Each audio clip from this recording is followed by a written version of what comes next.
వైఎస్ఆర్ కాంగ్రెస్ పార్టీకి తెలుగుదేశం పార్టీకి ఘర్షణలు జరిగినాయి. అక్కడేదో సత్యసాయి జిల్లాలో ఎంపీపీ ఎన్నికల గురించి లాంటిది విన్నాం. అట్లాగే పల్నాడు ప్రాంతంలో ఉన్నటువంటి ఎంపీటీసీలను కిడ్నాప్ చేశారు ఎంపీపీ ఎన్నికల నేపథ్యంలో అని విన్నాం. ఇవన్నీ ఒక ఎత్తు.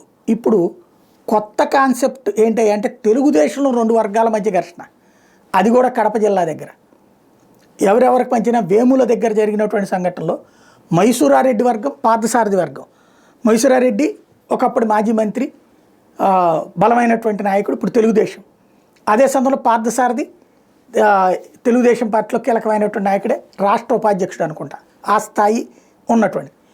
ఈ ఇద్దరు డైరెక్ట్గా గొడవలు పడరు. ఈ ఇద్దరు ఆస్తి తగాదాలు ఏం లేవు. కానీ వీళ్ళ వర్గాలకు అక్కడ ఎన్జీఏఎస్ ఫండ్ కింద కేంద్ర ప్రభుత్వానికి సంబంధించినటువంటి నరేగా నిధులు ఏవైతే ఉన్నాయో ఆ నిధులకి సంబంధించిన పనుల విషయంలో ఇద్దరి మధ్యన ఘర్షణ జరిగింది. ఇద్దరు కొట్టుకుంటుంటే చివరికి పోలీసులు వచ్చి విడదీయబోతుంటే వీళ్ళిద్దరూ ఆగకపోతే, ఇద్దరు అధికార పక్షం వాళ్ళే, ఏం చేయాలో అర్థం కాక చివరికి పోలీసు అధికారి తుపాకీ తీసి గాల్లో చూపించి బెదిరించాల్సి వచ్చింది. అప్పటికి కానీ దారికి రాల. ఇది చాటుగా జరగల, బహిరంగంగా దృశ్య సమేతంగా కనబడుతున్నటువంటి సంఘటన, సంచలనం సృష్టిస్తున్న సంఘటన.